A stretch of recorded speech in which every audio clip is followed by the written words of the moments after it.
Modern life is a marathon of optimization. We stack habits, consume information at double speed, and climb career ladders that never seem to end. We are the most rigorously scheduled generation to ever live. This relentless striving has produced a global surplus of anxiety and a society characterized by chronic exhaustion. 2,000 years ago, a text called the Tao Te Ching argued that this approach to life is backwards. The Tao Te Ching is a classical Chinese manuscript, traditionally credited to the philosopher Laozi, that forms the foundation of Taoist thought. Laozi proposed a counterintuitive strategy for peace, the pursuit of becoming a simple, unbothered nobody. The intricate frameworks we use to fix our lives often function as the very engines generating our distress. Chapter 19 of the text calls for the abandonment of sageness and wisdom. Laozi observed that intellectual scheming and cleverness do not solve crime, they simply produce more sophisticated thieves. The text suggests that discarding formal, performative codes of righteousness allows natural human kindness to return. When virtue is no longer a requirement for social status, it can emerge as a genuine impulse. This leads to the concept of the uncarved block. In Taoism, this represents a state of plainness and simplicity, where personal desires have been reduced to their most basic forms. Removing society's complex rules leaves behind a vacuum where the incentives for corruption and anxiety cease to exist. Chapter 20 contrasts the general public with the sage, an idealized figure who lives in harmony with the natural order. While the multitude celebrates social victories at banquets, the sage remains quiet and disconnected.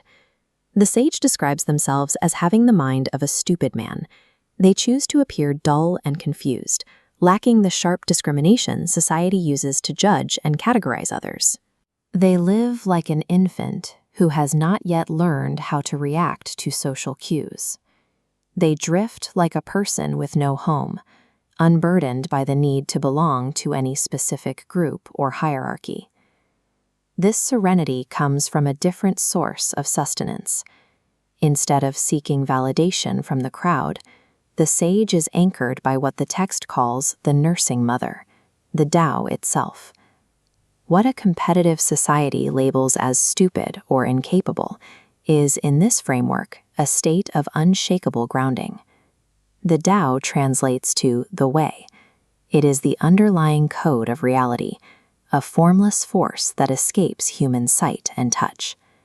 This formless force establishes the material laws of our world. A rigid branch breaks in a storm, while the yielding grass survives. A crooked tree is spared by the lumberjack because its wood cannot be used for straight planks. In nature, utility and survival often belong to the hollow and the flexible. Laozi applies these material properties to human behavior. Seeking much creates a large target for failure, while seeking little ensures a person remains within their capacity. The universe operates through a feedback loop, where the hardest materials shatter first. From this perspective, yielding is a survival strategy based on the observable mechanics of the natural world. Applying these principles to modern life requires a shift in posture, finding power in the absence of self-display. Chapter 22 outlines a specific chain of cause and effect. Because the sage does not boast or assert their own importance, their merit becomes visible to everyone else, without the friction of ego or competition.